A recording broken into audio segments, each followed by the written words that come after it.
Hello guys, hello world. I'm Anna, a software engineer based in France. It's been about 2.5 years since I've moved to France and a little bit more than 2 years since I started working here. So I thought, why not share in my experience of working in France, things I found interesting and very specific to the French culture and society, some benefits and cultural differences that I noticed within these 2 years. And I would be happy to hear how it is all over the world. So please share in the comments your experience in other countries and in France as well. A short disclaimer before we start though. I will be generalizing, but it's important to note that this is my own experience and it might not be 100% applicable to everyone, to every French person, to every French company.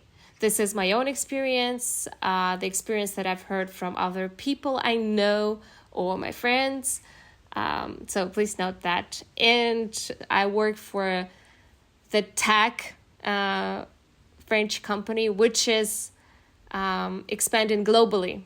So it is important to note that some cultural differences that I'll be mentioning. Apart from that, let's go. In France, the lunch time is very specific. It starts from 12 p.m. until 2 p.m.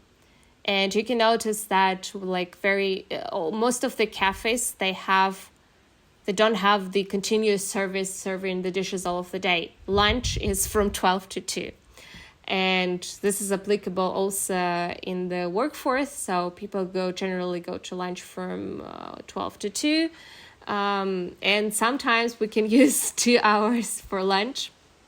In my company, when we gather, when there is something like specific to celebrate, it's somebody's birthday or someone hasn't been in the office for a while, or for any kind of special occasion, whatever we find, we might go lunch in the nearby cafe. And so that's why, go in there, waiting for the service, etc. takes some time. So it will take literally 2 hours to have your lunch. And sometimes some of my colleagues, they do sport during lunch. I also sometimes do that. So this is like you exercise for 1 hour and then you have some time to eat. So it also takes more time than generally people imagine of a lunch break. And I like this. It gives you some time to recharge your batteries and be productive in the afternoon. While if you had a very short break, your batteries are low and you won't be able to work as efficiently as you could with this kind of big break. Speaking of lunchtime, in France, you have a very cool system which is called meal voucher system, in French, ticket resto. Talked about this in some of my vlogs. Basically, the idea is that your lunches are 50% paid by your employer and 50% is deducted from your salary. And you have sort of a card which looks like a banking card, and you can pay even in groceries with this card, and you have a balance on that. And the balance is calculated by each day. Each day you have a balance of 8. 8 euros is not enough for lunch in Paris. I spend on average around 12 and 14. But I still think it's a good social system. And speaking of the payslips, I told that 50% is deducted from your salary. Each month you get a payslip where you can see all of the sums of money you pay, where you can see the detailed description which sum was deducted for what. For example, for social security, for unemployment, for other social benefits that French people have, and what your employer as well gives for this kind of stuff. And the net sum that you will have at the end, the net salary, and everything is detailed. So it's super clear. You can read everything and know whatever sum is going out of your salary for whatever reason. And also, as for the benefits that company can give you, it's 50% of transportation costs, and I know that like many people in Paris, they have a Navigo card. It's a transportation card, but it costs like a lot. I think for a month it's like 85 euros per month for all of the zones, and it covers all of the transportation kind of types, like buses and metro. But so basically you would pay like 40 or something. But I chose that rather than this program because I'm going to work on an electric scooter, so I don't use the metro or any other public transport that often. And there was the like green program that the employer gives you, I think, around 35 euros, and you use it for like, to finance your way of going to work. So basically it compensates all of the metro tickets that I buy if I go somewhere not on the electric scooter, or if I take the electric bike, if I rent the bike. Another thing that is related to the payslip is that you have to pay for the complementary insurance. It is also deducted from your payslip. I pay the minimum. It's obligatory, so I can't say like, oh, no, I won't be paying. I think I pay around 20 or 25 euros per month. But actually, most of the time it's worth it.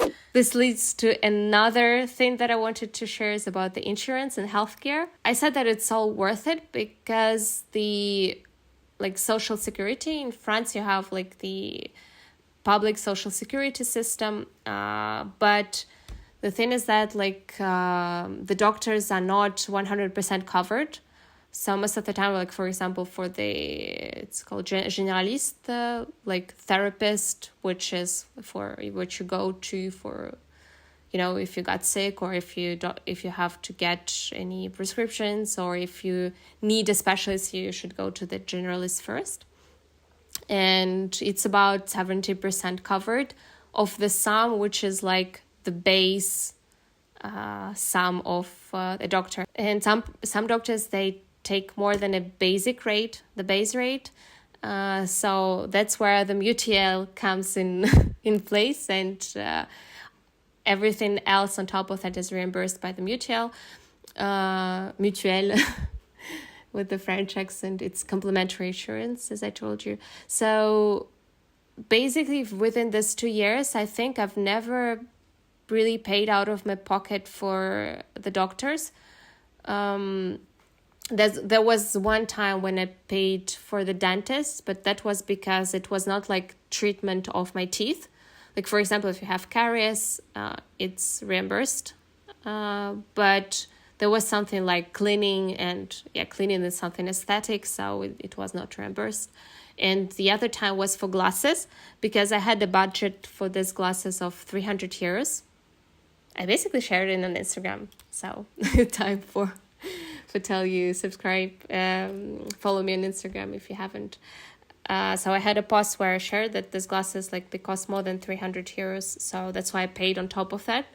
But 300 euros were reimbursed thanks to the complementary insurance. Speaking of the doctors, is like the cultural thing. It was always okay, to take the doctor's appointment, even though it sometimes collapses with your working hours. But I think this is because I work in tech, and generally, like I'm a software engineer, so I don't have that many meetings.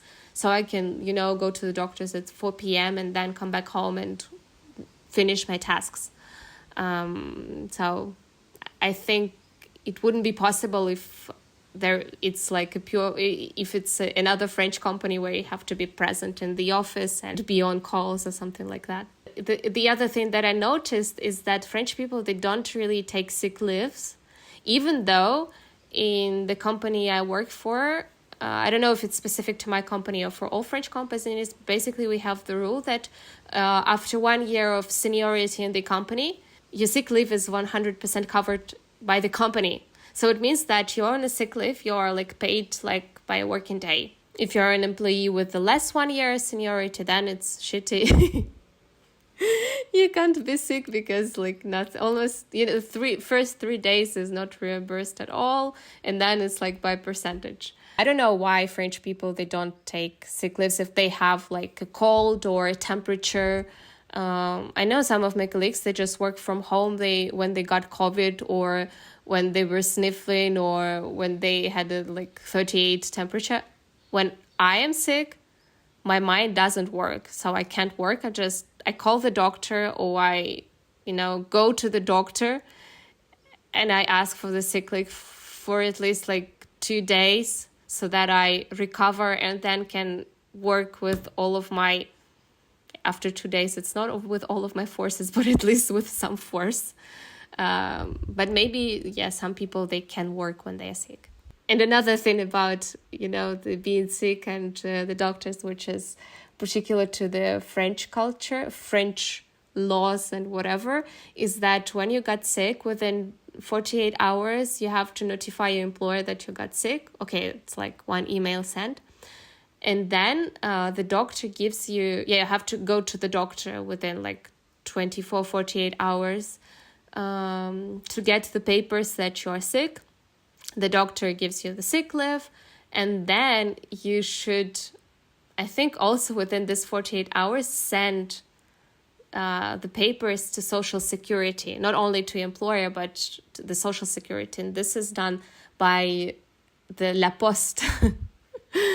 So you physically have to go to the post office and to send papers. Very specific to French culture. CDI, contrat à durée indéterminée, which means that it's the permanent contract with undetermined final date, which gives you a lot of benefits and a lot of security in terms of in being an employee in the company. So the duration of the contract is unlimited, and it's very, very difficult to fire an employee with such a contract. And most of the tech companies, they provide CDI contracts to the employees. And if it's a serious company, they would give you CDI.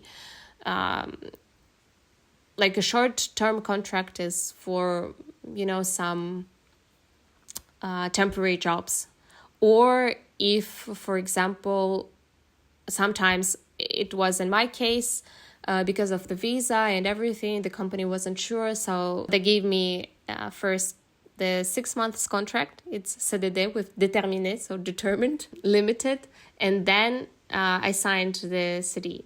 And the period that I worked for the company within 6 months, it was a notice period included for CDI. So when I started my CDI contract, I didn't have to have this probation period, not notice period, probation period. With such a contract, I know some cases that even with CDI, yes, people can get fired, but you feel really secured when you know that you can't be, it would be very difficult to fire you in one day. I think something very, very bad should happen. I don't know, you should kill someone or whatever so that the company can fire you in one day. If it's not mutual experience that you also want to leave and the company wants you to leave, and then maybe it is possible to go like this. But generally, if even within the layoffs, there were tech layoffs, and in this period, in my company, we have offices in different countries. And in France, it was the last country where they started firing people. And we had, because of that, because they had to fire many people anyway, also in France. But there was a commission. It lasts 3-4 months. And then also it's not people you have to, during the layoffs, it's the position, and you have to justify why this position is not needed anymore. There is a commission. So it's a very complicated case. So that's why I think also French people, they take more attention in hiring people as well. There are long processes. Because if you are hired, then it would be very hard to fire you. And there are from 3 to 6 months probation period, and it can be prolonged if needed. to make sure that you fit the role, you are a good employee, and you will benefit the company. Anyway, if you get fired, then there is a chômage, and this is like unemployment benefit which is like basically it's deducted from our salaries. But if you lose your job, then the government, within the time while you'll be searching for the job, you will be paid. And this is like, according to the experience of my friends, this is like 80% of your salary, which is really good for like 3-4 months or even more. I won't be lying because I haven't like looked for the exact numbers, but this is what I remember from the stories I heard. All right, another great thing is vacations. It's we have 5 weeks of vacation per year minimum if you like work 35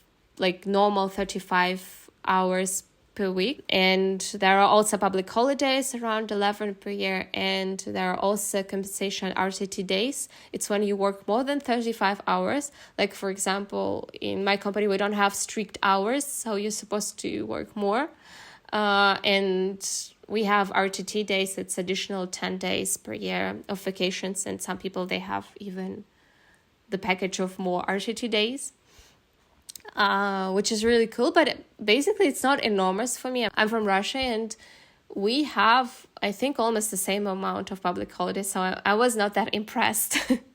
I was impressed by RTT because there are some people I know who have a lot of vacations thanks to RTT days. Most of French people, they take vacation in August, and basically most of my colleagues, they take vacations either at the beginning of August or in the middle, rare in the end, and it's at least 2 weeks in August or maybe more. And most of French people do it. You can notice that like Paris is empty in August. But all Parisians, they just leave to the sea, to the ocean, or to travel to other countries. Even small businesses, they close, like, some shops, small shops, local shops, or restaurants, they close on August. I think, particularly this August, because of the Olympics, there'll be a lot of people, but normally there are tourists, but not Parisians. So in residential areas, it is calm. And I don't know if it's specific to French culture or not, but because of public holidays, and sometimes, especially in May, you have many of them. And I shared this in one of my diaries vlogs, but French people take another, day off, so that they have a sort of vacation. For example, there is a public holiday on Thursday, so French people would take a day off on Friday, so they have Thursday, Friday, Saturday, Sunday off.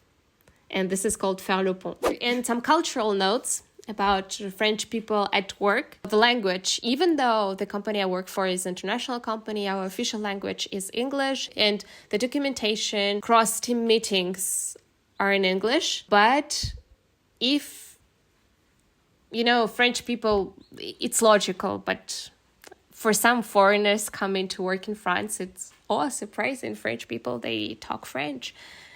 Within the team, we talk French. And for example, if there is a meeting and no one who doesn't speak French joined, then we would conduct the meeting in French. And the same for social gatherings at work, parties. French people would start talking English with you, but then within the time, they will switch to French. And this is the point, you should learn French if you come to France. But this is also explained. This, for me, it's obvious. I think this is normal to the country where the English is not the native language. A minor thing, but which was surprising for me at the beginning, is ça va.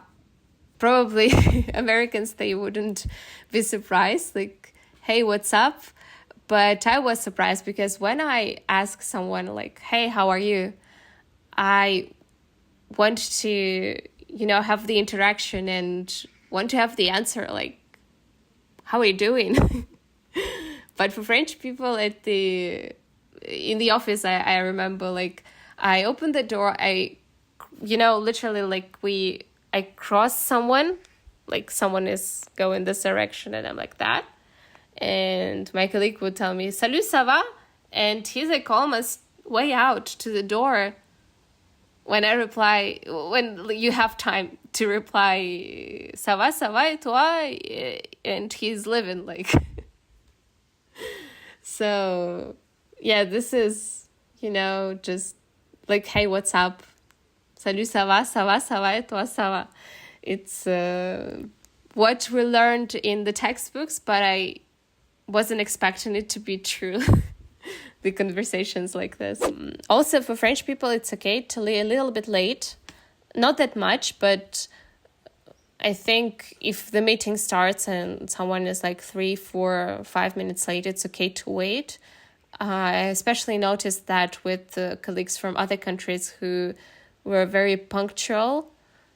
They couldn't understand, like, why people, they don't start the meetings on time. It's okay to be a little bit late, but just a little. Also, French people, they love complaining, and sometimes I notice in my company, like, tech people, we are privileged, we have many benefits, but we still complain. Like, for example, there is this meeting which we think don't serve that much, and people would, another meeting, something like this. Whereas my reaction is like, okay, if we need it, I will give the feedback with that it was not constructive or whatever. But the French people, they would complain first a lot. This is not only about work, but I think generally. And this I see at work as well. And last but not least, making friends. This is the topic that I don't have a strong opinion about because I've seen a lot of different experiences. As for my experience, I think I haven't really made friends at work. We do hang out with some of my colleagues, but I don't feel very close to them as much as I have with people who I call true friends. But at the same time, I have the experience of my friends who made friends at work. So this is, I don't know, maybe I haven't needed by the time when I, was fresh and just entered the company to make friends. So that's why it didn't work for me. Even though I have a really, really good relationship with my colleagues, but they still stay my colleagues. Maybe they will be my friends when I leave the company, who knows? We'll see. The time will show. But yeah, share your experience, please. I hope you learned something new from the video and that some of the French culture inspired you and you can take the best of it and bring it to your culture. Or maybe, fight for your rights to have some social benefits that French people have. Hope it was useful for you, gave you some food for thought. Generally, I think working in France gives you a good work-life balance. Even though, like, in tech companies or maybe in some industries, people, they work hard, still, I think, in comparison to other countries, French people are the best who knows how to rest, how to spend qualitative time with your family and friends, and how to enjoy this life. This is something I also shared in one of my vlogs with my friend Mariana. I will put the link in the description, along with the other links of the videos I mentioned here. Thank you very much for watching, guys, and see you in my other videos. Bisous!